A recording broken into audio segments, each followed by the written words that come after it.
Support for this episode of I Hear of Sherlock Everywhere is made possible by MX Publishing, with the largest catalog of new Sherlock Holmes books in the world. New novels, biographies, graphic novels, and short story collections about Sherlock Holmes. Find them online at mxpublishing.com. And by Dan Andriaco Mysteries, featuring Sebastian McCabe and Jeff Cody. Their new second case book called Murderer's Row is here, featuring stories from around various holidays. More information at danandriaco.com. And by the Wessex Press, the premier publisher of books about Sherlock Holmes and his world. Find them online at wessexpress.com. I Hear of Sherlock Everywhere, episode 206, Sherlock Holmes Magazine. I hear of Sherlock everywhere since you became a chronicler. In a world where it's always 1895, comes I Hear of Sherlock Everywhere, a podcast for devotees of Mr. Sherlock Holmes, the world's first unofficial consulting detective. I've heard of you before. You're Holmes the meddler, Holmes the busybody, Holmes the Scotland Yard Jack in office. The game's afoot as we discuss goings-on in the world of Sherlock Holmes enthusiasts, the Baker Street irregulars, and popular culture related to the great detective. As we go to press, sensational developments have been reported. So join your hosts, Scott Monty and Burt Wolder, as they talk about what's new in the world of Sherlock Holmes. You couldn't have come at a better time! Well, hello there, and welcome to I Hear of Sherlock Everywhere, the first podcast for Sherlock Holmes devotees where it's always 1895. I'm Scott Monty. I'm Burt Wolder. And Burt, are you bound and stapled and ready to go? Not only that, I've been through the postal system and I'm canceled. You're still a fine collectible, though. I'd like to point that out. Oh, yeah. I have the misprint on my right knee. Don't we all, though? Don't we all? Well, welcome once again to everyone's favorite Sherlockian podcast. And just to remind you, this episode is 206. It's available at ihose.co/ihose206, all lowercase. You can find us as I Hear of Sherlock on all of the major social networks. And if you would like to get in touch with us, feel free to email us at comment@ihearofsherlock.com. That's the same email address you will need to use later in the show when you play our famous Canonical Couplet quiz show, where we will have a copy of the Sherlock Holmes Magazine to send your way to thank you for participating and winning. Not all participants will be slated to win, you will understand. We'll give you the rules right after the interview, so stay tuned for that. Meanwhile, let's meet our guest today. Adrian Braddy is from Yorkshire, England. He's married with 2 children, and for 2 decades he was a journalist, working on regional newspapers and magazines across northern England and southern Scotland. For 7 years, he was editor of Dalesman, the UK's best-selling regional magazine. And last year, Adrian moved into communications, and now he heads up communications for an education charity. During the lockdown, Adrian decided to launch a magazine of his own, dedicated to his passion for all things Sherlockian. And he now runs Sherlock Holmes Magazine in his spare time with his wife, Heather. Adrian Bratty, welcome to I Hear of Sherlock Everywhere. Thank you very much. Thank you for having me. Absolutely. We wouldn't miss it for the world. So why don't we begin the way we begin all of our interviews and ask you how you first encountered Sherlock Holmes? Well, I think, like a lot of your interview subjects, at quite an early age, I grew up in a house full of books. Every room practically was lined with books. My parents were both teachers, and they collected books like crazy. But almost all of them were non-fiction. They had a few classics, but none of them were actually Sherlock Holmes. They just had some of the standard classics. So I kind of had to find my own way into fiction. And from a very young age, I loved mysteries. I loved, like a lot of children, I would have been about 8-year-old, 9-year-old, getting into books. And the first books I read were by Enid Blyton, and particularly a series, the Mystery series, which starred a group of children called the Five Find-Outers and Dog. And the Five Find-Outers were led by a character called Frederick Trottville, who was an amateur detective, and he referenced Sherlock Holmes, and he talked about how Sherlock Holmes was his inspiration, and so he mastered the art of disguise. He would trace footprints. They essentially solved mysteries in their small English village, and their main rival was this bumbling local policeman called Goon. Wonderful name. So I love these books, and I must have registered that he'd said at the very beginning that it was inspired by Sherlock Holmes.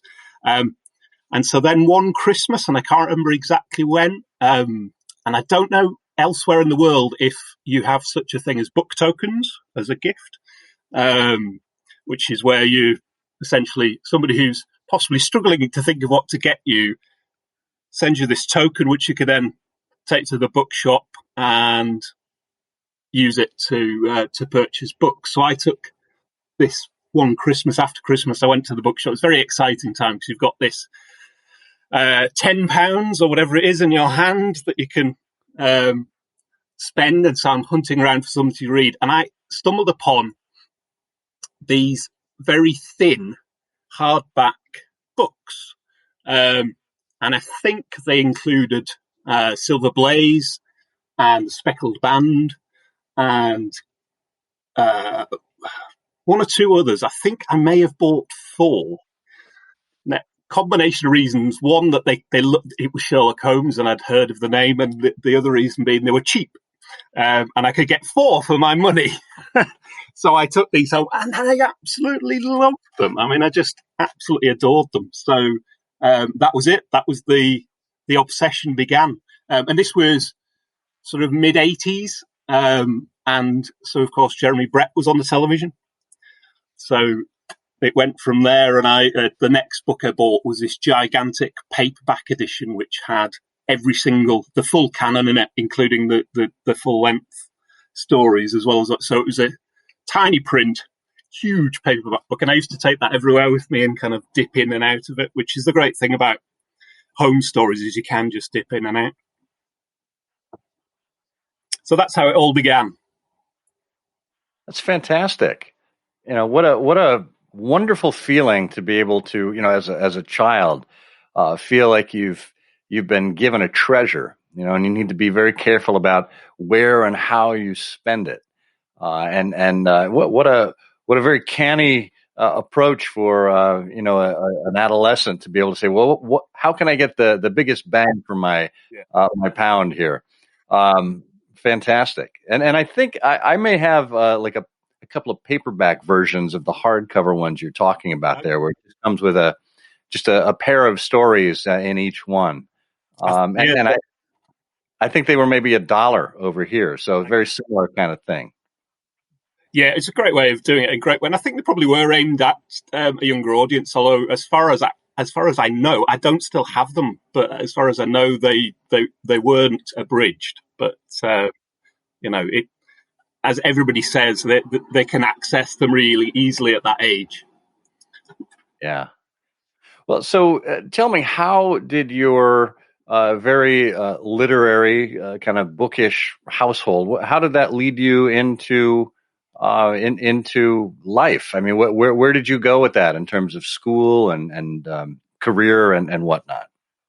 Yeah, so when I was at school, I decided very early on I wanted. Well, my early thing, because of the Sherlock Holmes thing, actually, I really wanted to be a detective. So That was my first kind of hope in life. And I remember even asking for a magnifying glass one Christmas so that I could, I don't know what I was going to use it for, hunt for clues for something.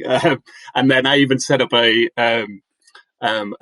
version of the 5 find outers at school. And we just sort of essentially decided that people looked suspicious and decided to investigate further. So that was the first idea, career ambition.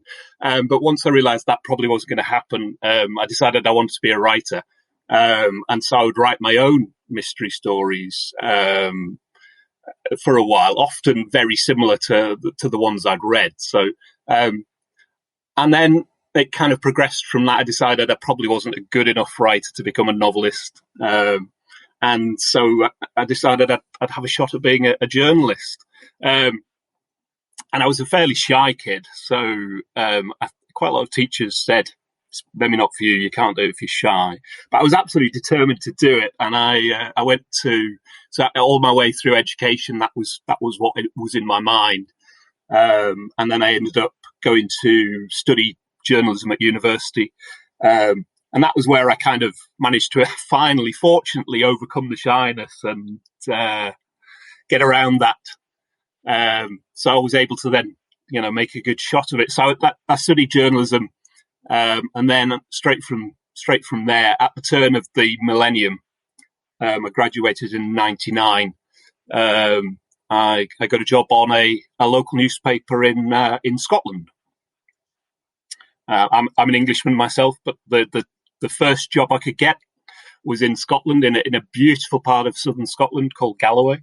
And so I travelled up there and had some great adventures for a couple of years as a junior reporter on a little newspaper in the back of Beyond, really.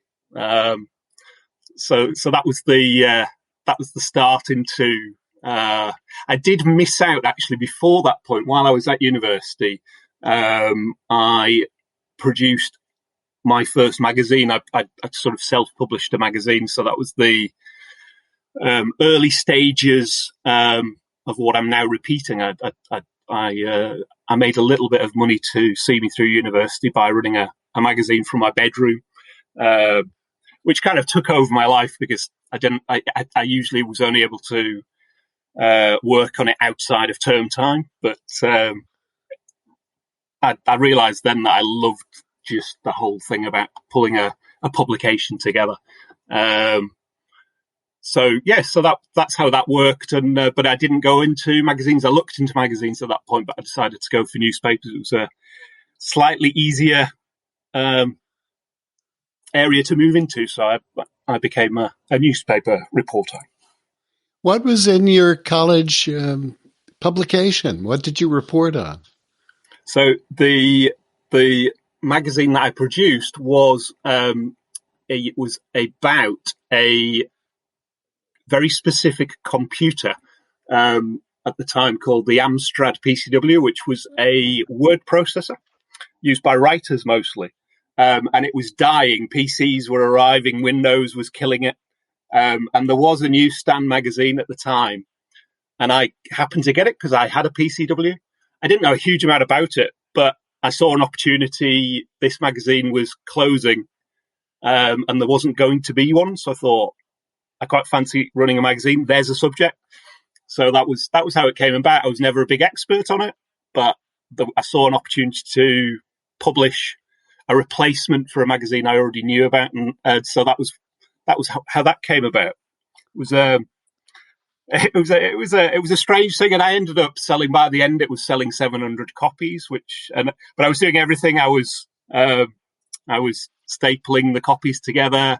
I had huge piles of paper in the room. It would take me days just to collate the thing, and then hand stuff the envelopes and everything. It was a major operation, and I was often on press day. I would be working until sort of 3 a.m. just collating bits of paper. Wow. That's wonderful. It's it's a forgotten time. I remember those days and the enthusiasm around things like the Amstrad and other devices. And you'd go to bulletin boards and you'd have this sort of far-flung community. You'd be communicating with at 300 baud or something like that and finding out how to do this and how to format that. But the other thing is how common that is to people who have this interest in Sherlock Holmes, this drive to publish, and to also write and talk and print and distribute information about Holmes. So was that and were you accepted? One of the things I wanted to ask you was when you were in southern Scotland, did you find that you were accepted as a reporter? As an Englishman or as a reporter? No, as an Englishman. It's funnily enough, I always found it quite entertaining, but the name that they had for all English people in that area was white settler. And we were all white settlers. But I never felt, I will say that, and I will say that aside from that, I always felt very welcome and I absolutely loved my time in Scotland. But And I tended to take the side of the Scots because I could see the attitude of the English who were coming in and sort of had a bit of an attitude about them and felt that they knew best. And I tended to stick up for the Scots really. So I jokingly would call myself, my other fellow English men and women, the same thing because I could see it. I could see the negatives, That's something. Well, Adrian, your process there of hand stapling everything, these piles, stuffing the envelopes, etc., very parallel to the third head of the Baker Street Irregulars, Julian Wolfe, who took over the editorship for the Baker Street Journal in 1960 after Edgar Smith, the founding editor, passed away unexpectedly. And Julian's setup was legendary. And there are even some issues of the BSJ that are set in two different forms of type. And that's because Julian had typewriters set up in his dining room, on his dining room table, two different typewriters with different fonts. And he would hand type all of these manuscripts and he would assemble them and pack them into the envelopes and haul these huge parcels, these huge bags filled with journals down to the corner mailbox and stuff them into the mailbox at the corner. And when that one was full, he would go to the next block and stuff that mailbox full until the Postal Service finally came to him and said, look, we need to come to an arrangement here because our postal carriers are opening the bottom doors of the mailboxes and all of these journals are falling out. How wonderful. It sounds very, very similar in terms of your this homegrown approach. It does indeed, yes. It does, yeah.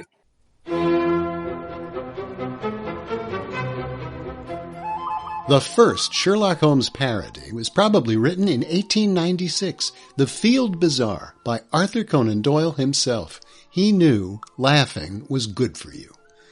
That's why the Wessex Press continues the tradition with The True Adventures of Sherlock Holmes by Terence Feherty. It's a rare collection of Watson's early first drafts of the cases of Sherlock Holmes that will show you the truth behind the engineer's thumb and the strange insanity of General Waxbutton. Learn the actual facts behind the adventure of the notorious parasol chaser and astonish your friends when you tell them the man with the twisted lip actually struck it big as a part-time bustle fitter. 7 of these great stories have been published in Ellery Queen's Mystery Magazine, and 4 appear here for the very first time in this very first collection. Now is the perfect time for a comfortable chair and a long laugh. Get the True Adventures of Sherlock Holmes at wessexpress.com today. So tell us a little bit about how you came to decide that the world was ready for the Sherlock Holmes magazine in 2020. Yeah, so 2020, as we know, has been an odd year. And around March, the UK had been was in lockdown, and I suddenly was working from home, and it was like everybody else, going slightly stir crazy, and there's lots of talk of people starting new hobbies and things like that. And everybody felt down. Everybody felt a bit glum. And I thought, what can I do? What can I do for myself? What can I do for other people? And my first thought was, well, I can make magazines, and it's a lot easier now than it was back with the old Amstrad magazine. The internet has made it much more straightforward. It's a way of doing it. What can I write about? And almost my first thought was, why not Sherlock Holmes? And then I did a little bit of research into it. And obviously, I already knew there were many journals all around the world, but they tended to be more on the scholarly side. And they do that amazingly well. But at that point in time, I couldn't find a more mainstream magazine that covered the whole shebang. So it included the canon, but it went right the way through to Benedict Cumberbatch and Robert Downey Jr. and all of these things, all the popular culture side, basically everything that your podcast covers as well, really. So I thought, well, yeah, okay, it looks like there's a market. I know there'll be enough to write about. I thought I'll give it a shot. If all else fails, I can write everything myself, because I've done that. I know where to look. I can do that. It'll take a bit of time, but I've got plenty of time. So I thought I'll try it. So there was no business plan. There was no grand thing. There was, in my previous job, I was, an editor of a magazine, and it was all encompassing. So it included graphic design as well as writing and editing. And so I designed a cover. I mocked up a cover, and it had Benedict Cumberbatch on the front, basically because I thought he's probably the person that's going to be the most immediately recognizable to a wide audience. And I sort of teased it a little bit this is in April, teased it a little bit on Twitter, and started getting a really interested response from people. And then I posted this cover. It was just a cover. There was no magazine. There was no content. There wasn't even a website at that point. There was just a Twitter account and a cover for a possibility of a magazine. And it got 5,500 interactions on Twitter from nothing. And then I knew that I was onto something. And everybody that was responding was saying, this is what I've wanted. This is what I've been waiting for. And a lot of people talked about the magazine that was last called Sherlock, had several names, but it was Sherlock magazine, edited by David Stuart Davis. And I was aware of it. I picked up a couple of back copies and I thought, yeah, do you know what? That is the sort of thing, that's the sort of thing I'm looking at. But as I say, at this point, I had nothing. I just had a cover. And I had a demonstration that there was a demand for it. And it was a global demand. There was a load of interest in the States, Japan even, but truly across the world. I was completely taken aback by it, genuinely. And it was just because of the timing. People were just saying, when can we have it? But then, of course, I had to produce the thing. And I had to turn it around, and suddenly I had the expectation, it's there. Well, now we need to do something. We need to do something about it. Even to I must say, I was surprised by how straightforward it was. I do have the advantage of having done it before and having a few contacts and things like that. But because, the world of Sherlock Holmes and the people, the devotees of Sherlock Holmes are so amazing and so passionate and so keen to help. People I didn't ask for help. People just came forward and said, would you like me to help? Could I write for you? Without me even asking them to do that. So before I knew it, I had articles sent to me, some that had obviously already been written and had maybe not been accepted elsewhere, some that were written specifically for the magazine. It was extraordinary. It was It was such an extraordinary time. So I then had to build a website, and I built a website from scratch, just sitting in front of the television on a laptop, worked out how I could possibly take payments for these magazines, found a printer that could do it for a reasonable price, but a very good quality. And, figured out that it was possible. And I thought, I'll do one issue and we'll see how it goes. So it was published on that basis, that it would be a one-off issue. If you like it, tell me you like it, and we'll see if we might then turn it into a regular thing. And people liked it, fortunately. Well, in many ways, this sounds like the diametric opposite of our show. I mean, what an amazing reward to have a personal passion like this, to say, well, here's something I'd like to do to kind of keep myself sane during the pandemic, and something that, might be interesting to other people. Let's give it a go. And to get the kind of response that you did without even having anything anywhere to send people initially. And I know I was after you a number of times. Said, well, where can I get a copy? When can you come on the show? And clearly a little premature in the suggestion here, because it really looked professional and well put together. And clearly that is an outgrowth of your experience of having produced a magazine before, and your journalistic qualifications. So this is well thought out. It is you're clearly going on popular culture, which helps. Benedict Cumberbatch on the cover as a first step, masterstroke. Even though we come from the Jeremy Brett era, that might not have flown quite so much in the current era. Although that was the interesting thing, was the ones that, and I even ended up, I got the only thing, so probably 80% of people said, I love it. And then another 20% said, if only it would be, I love it, but if only it had been Jeremy on the cover. And so I actually mocked up. Yeah, exactly. So issue 2 had to have Jeremy on the cover.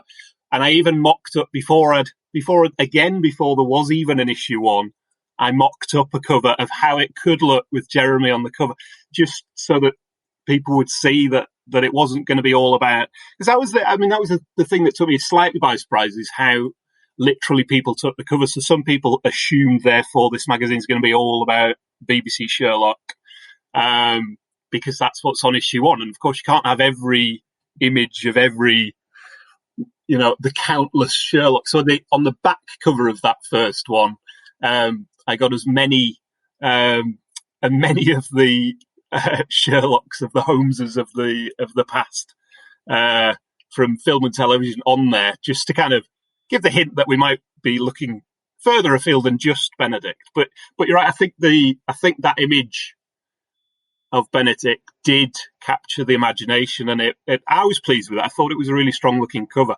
and But wow. I mean, honestly, I think people in the profession would be staggered. I've spoken to people from big publishing houses who were staggered because I didn't spend any money on advertising. That there was no promoted tweets. It was just organic. And I've used social media, and I know you know it very well, but it's wow.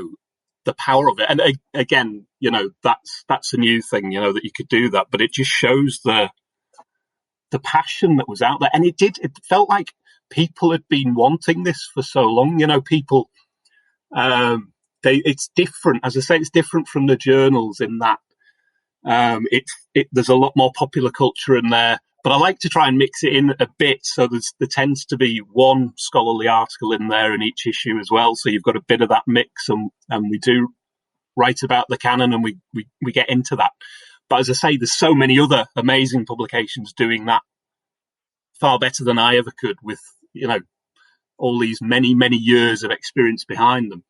But yeah, it just seemed like there was this, this need that people had. They wanted this. And I didn't want to do it as a digital magazine. I do like ink and paper, and The Strand was a wonderful magazine, and I would be a subscriber if the Strand was, I know there's the new version of it, but the original Strand. So, it's and there's something magical about that.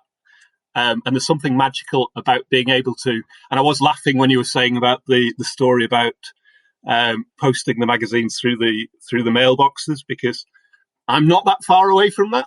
And we do have a sorting office in town, which I go to. And when we're mailing out to subscribers, that probably has to be done in 2 or 3 journeys. And every time I'll get a bit of a look, because they're not used to getting that many envelopes at the same time. So I don't quite have to stuff them all into a letterbox, but certainly they give me a funny look when I arrive with 6 boxes full of very heavy envelopes. So, but I love that. I love all that kind of thing. I love the kind of I love being part of every stage of the process. I don't miss the stapling part and the collating of the pages bit. Fortunately, the printers do that bit for me, but we do still hand stuff the envelopes. How long did that first issue take you? Is it a 6-week, 8-week? And what's the current frequency? How many issues of the magazine now annually do you anticipate? So it's quarterly, which is just about what I can, because I have a full-time job. So, this has to be done on top of that. And of course it's not just the production of the magazine, it's all of the administration of it and the handling of the address labels and all these things. And the house does have lots of cardboard boxes everywhere with copies already, and we're only 3 issues in. It's quarterly, and we've produced 3 now. I have the help of my wife, who helps me quite a bit with the admin side, which isn't my strongest part. And that first issue, it came together, I think, probably in the space of, from the point that the cover was announced, which was April, I think it must have been ready to go in June. So that was from a standing start of having to design the thing from scratch, collate some articles, and then write a lot of it myself. That first one did write probably 50% of it in between working. So and I also the great thing with that was, and one of the great joys of it has been the interviews, which you two will appreciate how wonderful that is. And I've probably interviewed some of the people that you've interviewed yourselves. In fact, probably all the people I've interviewed, I would imagine you've interviewed. And so you know how wonderful that is, and the fascinating stories you get from that. So I really have enjoyed that part of it. And again, that's something that's maybe a bit different that maybe the journals don't do so much, is some of those interviews and that kind of, because I'm a journalist by background, I tend to want things to be topical. So there feels like there's as topical as a magazine about a Victorian detective can be, but it can be, because there's always something going on. That's just it. I hear of Sherlock everywhere. So when you were preparing to put the magazine together, you noted that David Stuart Davies had this magazine called Sherlock. It had a number of names along the way, but it was, I remember it did become a glossy at a certain point. It did. When you spoke to David, were there any lessons that he gave you, or perhaps landmines to avoid, or how did that conversation go? Well, it was fascinating. David was so generous with his help and his time. We had a very long email conversation where I asked him 1,000,001 questions. But what was interesting was that at this point, the point that I got in touch with him, that was when I knew that it was going to be an international magazine, that it was going to be sold probably as much overseas as in the UK. Sherlock, he told me, had really struggled with international distribution. They really were a UK magazine with some, I think they had a US distributor, but that it was that it was very difficult. So that was the big thing that he said. You'll struggle, or potentially you'll struggle with the overseas side of things. And actually, I think just that it shows how things have changed. He said that he really struggled because that was as far as I know, that was a commercial outfit, and so it was in news agents, it was in shops, which Sherlock Holmes Magazine isn't, and they really struggled with that because it was on the edge of being big enough to get into the shops. Also, the time when that was out was a bit of a lull. In there wasn't the Jeremy Brett series had finished. I think we're talking sort of early 90s. So the Jeremy Brett series had finished. There wasn't the new BBC versions. The film adaptations hadn't come in yet. So actually, it was at a sort of it's a real shame, because if it had only lasted a few more years, it would have actually picked up that uplift that we've seen in the last 10 years. At least 10 years, isn't it? David was wonderful, and he immediately offered to write a column for the magazine, and so he's in there. And occasionally and it's very flattering because occasionally he refers to it as Sherlock Magazine, and he obviously he appears to see it as a sort of an extension of his old magazine, which is very flattering. But yeah, what a guy, and what an amazing help he's been, as I say, from the off. There's a funny story about David, actually, because as I said, when I was a teenager, I was a huge fan of Jeremy Brett, and I was bowled over by his performances, as many people were. And I discovered there were books about him. And so I bought 2 books, one of them being David Stuart Davis's book.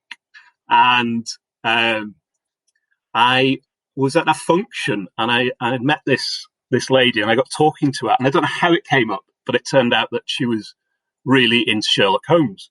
And then she mentioned that her husband had written books about Sherlock Holmes. And I said, "Oh, wow, really?" And she said, "Yes, he wrote one about Jeremy Brett, but it's out of print." And I said, "What? I own, that's my favourite book." Because when I bought that had been my favourite book. I just thought it was an amazing book. And then I said, "There's only one thing. A while ago, I was absolutely strapped for cash. I had no money at all, and I was hunting around looking for something to sell, and I had nothing of value. And I discovered that his book, which was out of print, had suddenly increased in value. And if you look for it online, it goes for about £120 or whatever the dollar equivalent is. It's super rare and phenomenally expensive. So I sold it.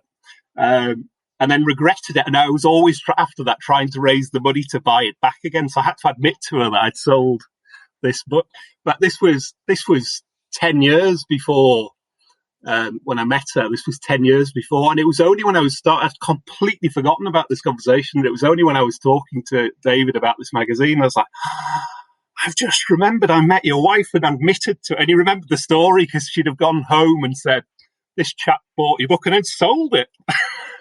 To make a few quid. So that's great. Now, David is, just a wonderfully generous person, and so is Katie. I mean, they're just marvelous people. What happens when you put a college public relations director together with his eccentric brother-in-law? Well, that's easy. It is the wonderful combination of Jeff Cody and Sebastian McCabe, the crime-solving duo who take on Aaron, Ohio. We've talked about Dan Andriacco here on the show a number of times. He was, in fact, a guest back on episode 141, I guess it was. But his Sebastian McCabe, Jeff Cody books are now spanning, I believe, 10 volumes. It all began with No Police Like Holmes, which one reader called a chocolate bar of a novel. Delicious, addictive, and leaves a craving for. But since then, McCabe and Cody have gone on to tales such as Holmes' Sweet Holmes, the 1895 murder, the disappearance of Mr. James Fillmore, Bookmarked for Murder, taking them inside the only used bookstore in Erin, Ohio, Erin Go Bloody, Queen City Corpse, Death Mask, Too Many Clues, and the latest, which is, of course, Murderer's Row. This is a collection of short stories about McCabe and Cody. And if you are a big Dan Andriacco fan like we are, then you are going to be thrilled to know that No Ghosts Need Apply is coming next year in 2021. So stay tuned for that, and make sure you get over to danandriacco.com or wherever books are sold to look for the McCabe Cody series. You won't be disappointed.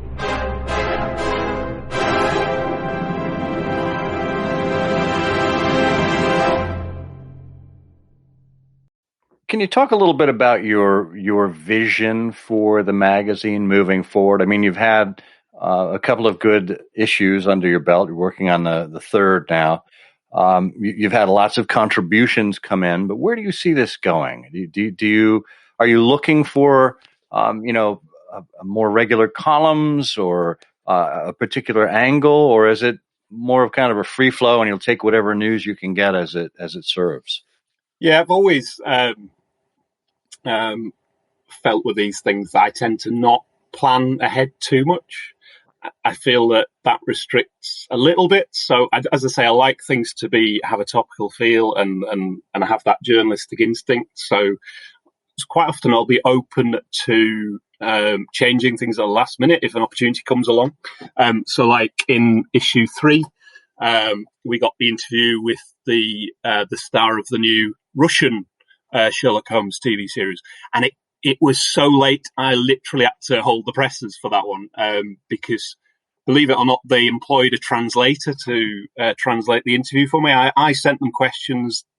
The star of the show and the director both sent me these. I mean, it was a couple of thousand words of responses, fantastic, wonderful responses, but they'd had to employ a translator to translate it.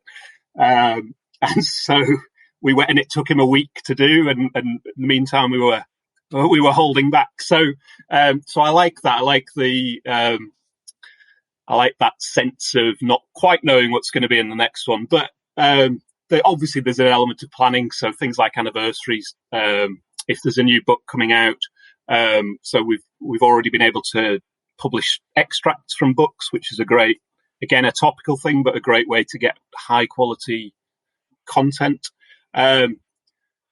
Yes, I mean, one thing that we don't do yet that I'm looking into is book reviews, because it feels like such an obvious miss. That's one thing I just didn't have the time to on top of everything else, to be properly reviewing books. And as you know, there are so many published every year. So that's something for the future. And we're talking to people about potentially doing that. And again, hopefully one or two, we can sort of make it a team effort and have a few different people writing reviews. And yeah, if anybody's listening and they fancy writing, any time, anything is welcome. I've never, aside from a small mention on the website, I've never actually directly appealed for articles, but they're always very welcome. I don't know if people then think that I'm not looking for them. I am.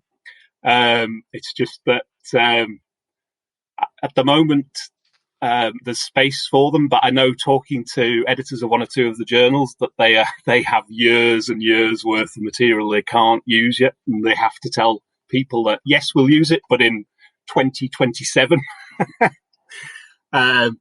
So that would be a nice problem to have, I suppose. But and I do quite enjoy writing the odd article myself. You know, it's I like to keep my hand in, and I find all sorts of new things out every time as well, which is fantastic. So in fairly short space of time, my rusty knowledge of Sherlock Holmes has sharpened a little bit. So but yeah, the grand plan, there isn't really one, because it's done so much better than I expected. We're sending about 1,000 copies out of each issue, and that's about as many as we can practically handle, really. I mean, we'd struggle if we start sending too many more than that. A few people have asked if we'll make it a digital version of it as well, and I can see the advantages of that.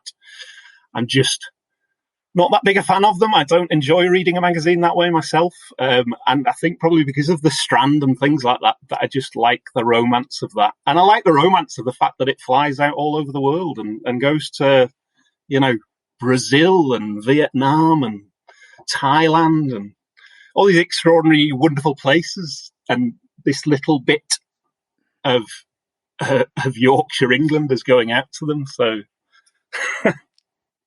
well, and as a journalist, you'll have seen what happens when the media industry gives away content for free, which ostensibly, there would be some of that in a digital one. I mean, obviously, there are ways to put a paywall up for a digital copy, but being exclusively in print means just that. It is an exclusive experience, and it there are only limited numbers that you'll print in every run.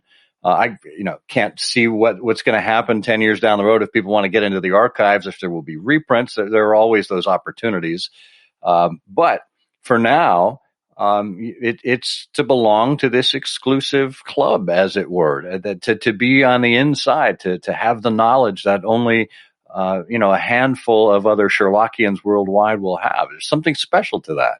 Yeah, and that's you asked before what for the advice that David Stewart Davis gave me, and that was one of the things he told me that hadn't even occurred to me, because he said people want to collect these. And he said, make sure you've got enough copies of issue 1 because people want to collect that.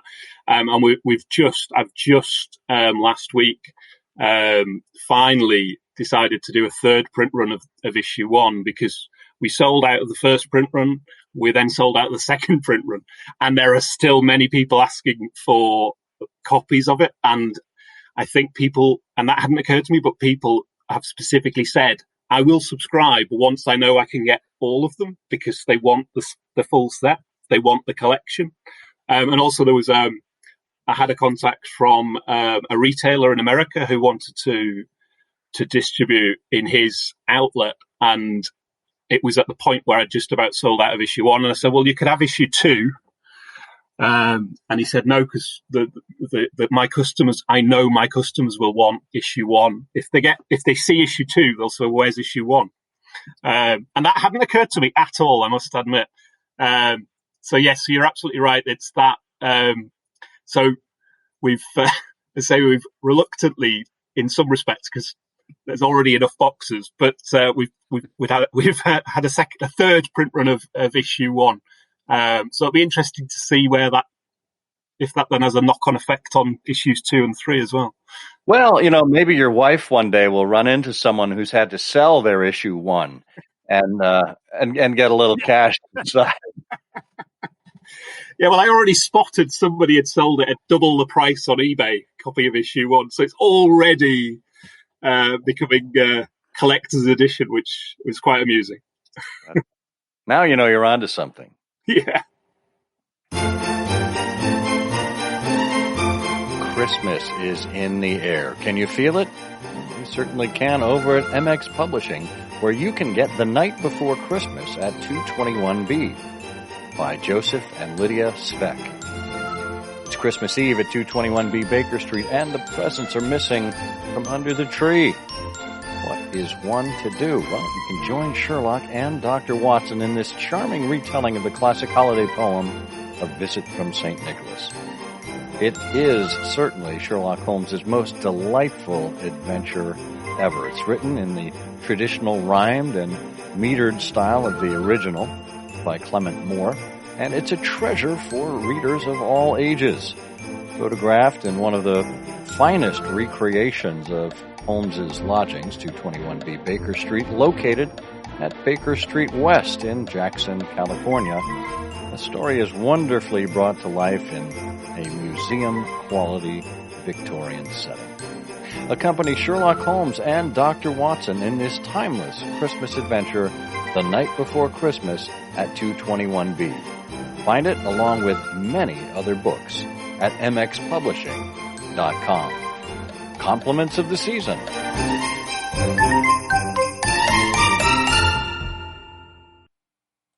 Well, we spoke earlier about David Stewart Davies. You just mentioned Yorkshire. You guys are basically neighbors. David and Katie up there established the Northern Musgraves, and there are lots of active Sherlockians up there. But there's something a little special about your geography that you shared with us before the show that I wanted to make sure we get to. Can you tell us about the particular Conan Doyle connections, and there are more than one, of your area of the country?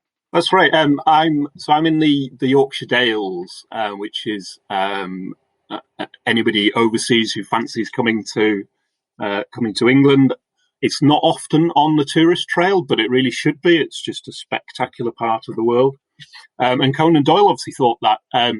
He married his first wife in the Yorkshire Dales, in just up the road from where I am now. I'm in Skipton, which is a small market town on the edge of the Dales, and he married his first wife in a tiny little hamlet near to a village called Ingleton. And I must actually write an article about this for the magazine, because the connections are really quite remarkable. Because not only the reason he married there was because his mother had lived near Ingleton for quite some time. Doyle doesn't mention it in his autobiography at all, this fact, but she was there, and she was there for quite a long time. And then if you visited Ingleton a few years ago, up until a few years ago, there was a gift shop. It's a very touristy place, very, very, very small. And there was a gift shop called Uncle Jeremy's Household, which a lot of your listeners will know the name. And that was what many people say was one of the prototype stories of Sherlock Holmes, written 10 months before the first Sherlock Holmes story by Conan Doyle. And he was in the area at the time, and it's set in and around Ingleton. It's set in that location, which is just down the road from me. And it's, for people who don't know, it's about, it doesn't feature Sherlock Holmes and Dr. Watson, but it's the lead character is Hugh Lawrence, who also lives in Baker Street, and he comes up to, he's a doctor, and he comes up to Ingleton, and he ends up solving a mystery. So there's that amazing connection. And then there is people in the local area will tell you that they reckon that that's also where he came up with the name Sherlock Holmes, because in that story, which was set, as I say, in the Yorkshire Dales, in Ingleton, we don't see the name Sherlock Holmes. But 10 months later, he writes this character, Sherlock Holmes, and obviously I know that wasn't necessarily the first choice. So who knows where the truth is to this, but there's a remarkable tale behind it, because the local church in Ingleton, the architect of that church was a chap from Liverpool called Cornelius Sherlock. Another member of his family, also called Sherlock, funnily enough, the Reverend Todd Sherlock, was the vicar of that church. And his father came to visit him one day, and arrived at Ingleton Station. This was around 10 years before Conan Doyle got married in the area. But he was standing on Ingleton Station, and a bolt of lightning struck him dead on the spot. So, rather unsurprisingly, there's not a lot happens in the Yorkshire Dales. It's a very rural area. You can imagine that this was the talk of the area for a long time after. And if you go to this church in Ingleton to this day, there is a stained glass window called the Sherlock Window, and beneath it is a plaque which is dedicated to the memory of this gentleman who had such a tragic death, struck down by lightning. So say this was 10 years before Conan Doyle visited, but he became a regular visitor. There's real chance that he knew this story, had heard of this Sherlock who'd met this unfortunate end. It's quite possible that the Sherlock family, who are a big family, could even have attended his wedding. Who knows? There weren't many people in that area. And then just to add to that as well, near the church, there's a strip of land called Holmes. Same spelling. So who knows? Sherlock Holmes could have come from there. And then, as you say, there's more than one connection. In 25 miles in the other direction from where I live is another Yorkshire village called Cottingley. And that, as many people will know, was where the Cottingley fairies were photographed. And it was actually 100 years ago exactly that Conan Doyle first printed those pictures, published those pictures of the fairies in the Strand magazine, December 1920, that those pictures appeared. So way before I even thought at all about setting up a magazine, I'd written about both of these things. I'd written about these amazing Conan Doyle and Sherlock Holmes connections with Ingleton. I'd written about the Cottingley fairies and this, as everybody who sees that story, they always think, I'm sure I'm not alone in thinking it odd that the creator of Sherlock Holmes was so easily hoodwinked by these cut-out fairies from another magazine. But yeah, so it's rather wonderful that I sit here 25 miles away from these two major events in Conan Doyle's life, writing about him and sending these copies around the world. So it's amazing. It's wonderful. Well, Adrian, we are, completely impressed with the work that you've done, the fact that you managed to pack so much into each issue and really to give people a quality publication here. As you said, there are the scholarly journals which have their place, the Sherlock Holmes Journal, of course, from the Sherlock Holmes Society of London, and the Baker Street Journal from the Baker Street Irregulars, both available for the public to purchase as well. But here we have an appeal to the mainstream, to people who might not necessarily call themselves Sherlockians, but nonetheless really enjoy all things related to Sherlock Holmes, or, perhaps just one sliver of things related to Sherlock Holmes. So there's something here for everyone. Where should people go to find out more about Sherlock Holmes Magazine? So they could take a look at the website, so it's sherlockholmesmag.co.uk, or have a look on we're on Twitter and Facebook as well, and they can take a look on there as well. So it's, and anybody has any questions, just drop me an email. You'll find the address on the website or a message on the social media channels. And as I say, if anybody fancies contributing, they're more than welcome. Perfect. Well, we will have links to all of those in the show notes on this episode, and we encourage people to go check them out. Adrian, thank you so much for being with us. Thank you so much for your time.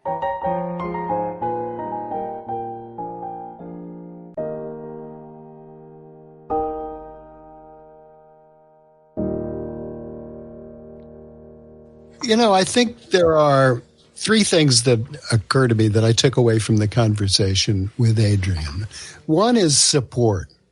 It's great to see the support for the Sherlock Holmes Magazine from the Sherlockian community, from the Holmesian community, from people with this interest around the world. That really needs to continue. The second is the reaction.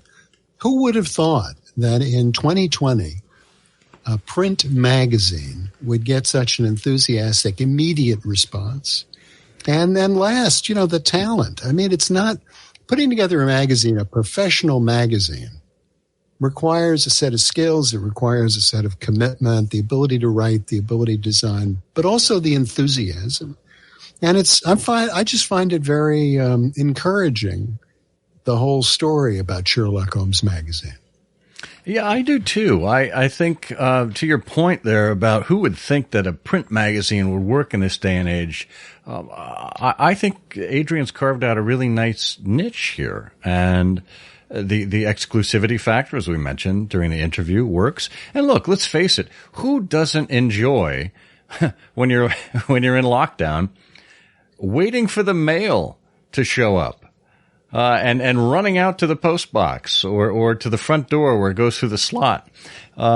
It brings me back to my childhood where I waited for, postcards from grandparents or letters from pen pals when we were all connected via the post. So it's just one more thing to look forward to in an otherwise really depressing time, I guess. That's right. It's like a Christmas story, and poor Ralphie, who's after his little orphan Annie to go to him. Absolutely, every day. Put it in the mailbox and see if it's there. Yeah, I agree with you. Of course, it's also a great exercise today. I like to get out my snow shovel and then go through the catalogs that come in the mail and see if I can get those quickly into the recycling while I look for something I really want to read. Well, see, that's your problem. You're using a shovel. I use the catalog blower. It's so much more efficient. Really is. Well, the other thing that Adrian mentioned during the beginning of the show as he was reminiscing back to his first days with Sherlock Holmes, what a wonderful story in terms of being surrounded by books for his whole life. He was talking about that first book, and he didn't wonder, he didn't realize if he still had it or not. And I thought, isn't that amazing that we all have those of us who found Sherlock Holmes in print rather than on the screen for the first time, we have this vivid memory of that book that meant so much to us. And yet, how many of us still have that self-same book? I know there are people that have a battered copy, a paperback here or there. Mine was from a library, and I've never been able to find it anywhere. It was one of these hardcover books that had the image. It was a full image on the kind of like a wrapper around the book. It wasn't a dust jacket, but it was printed on the hardback itself.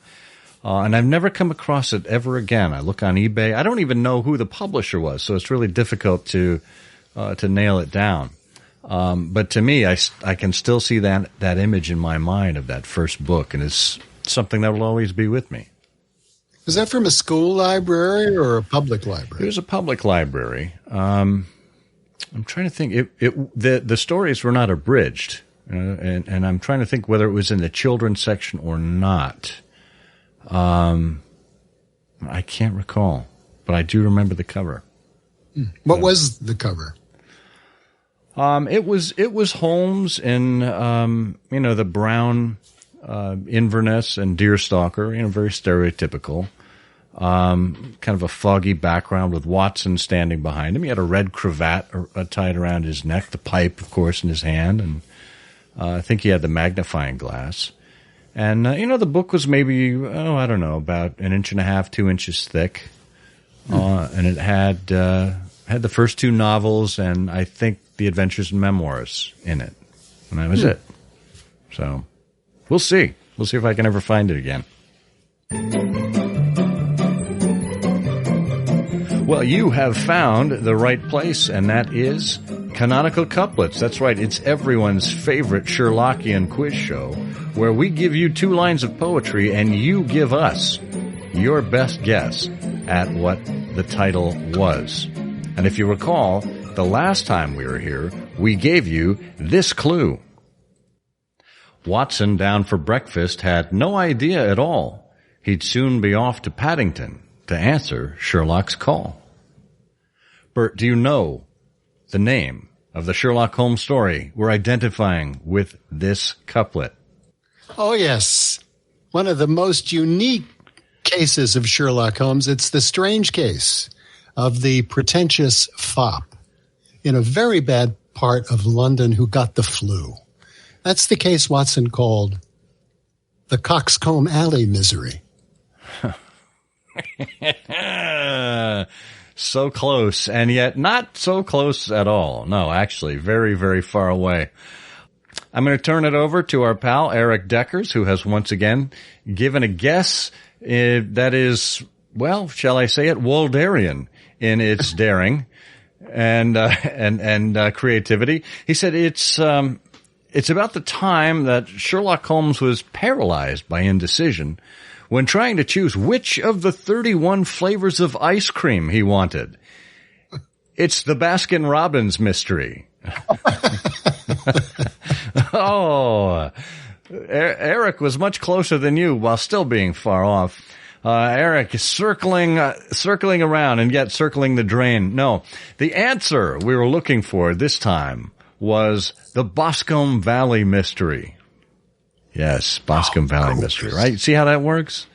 Yeah, I know. It happens. It happens. Okay, well, it is time to haul out the big prize wheel and give it a spin as we watch the wheel go round and round.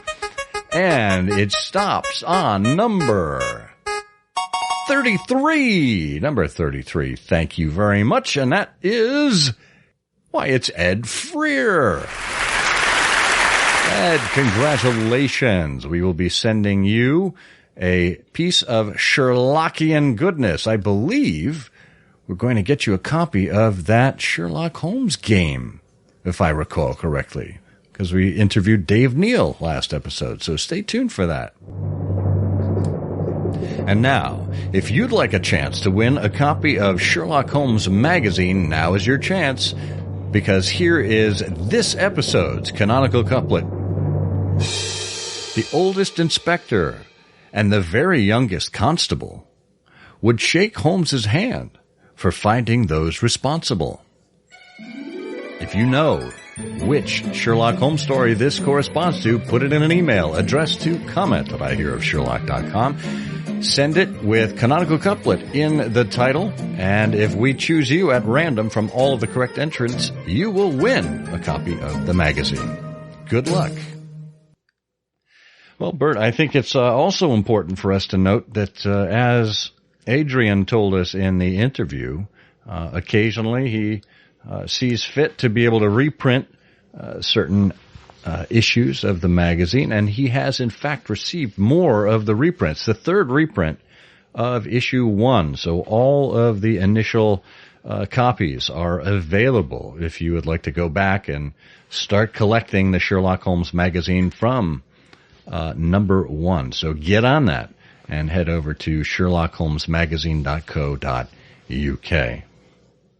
In the meantime, if you can encourage other people to rate, listen to the show on whatever platform you listen to podcasts on, we would really, really appreciate it.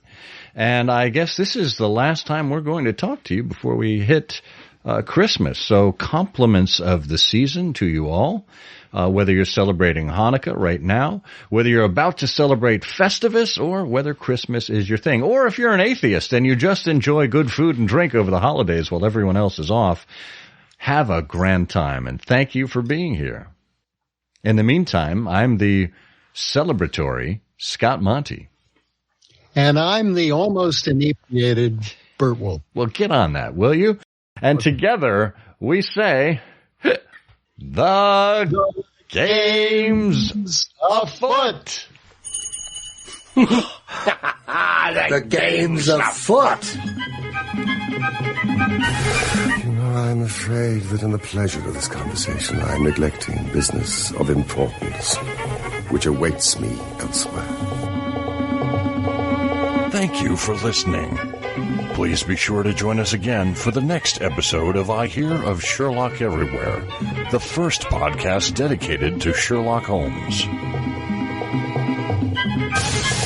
Goodbye, and good luck, and believe me to be, my dear fellow, very sincerely yours, Sherlock Holmes.